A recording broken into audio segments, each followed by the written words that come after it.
गीत लेके आए हैं पितृपक्ष पितृपक्ष का सुमर गीत है। आप लोगों को कैसा लगेगा कमेंट बॉक्स में बताइएगा। और आ रहा है पितृपक्ष और उसी में एक गीत गाया जाएगा।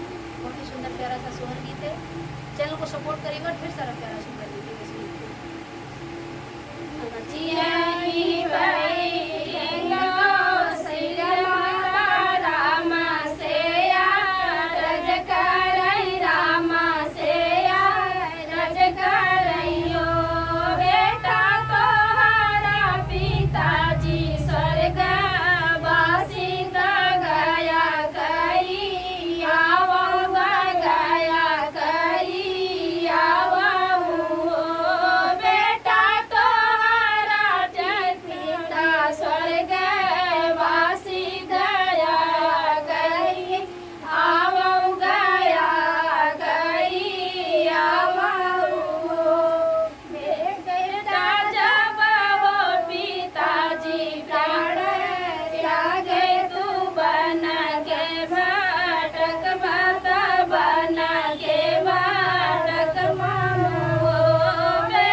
वचन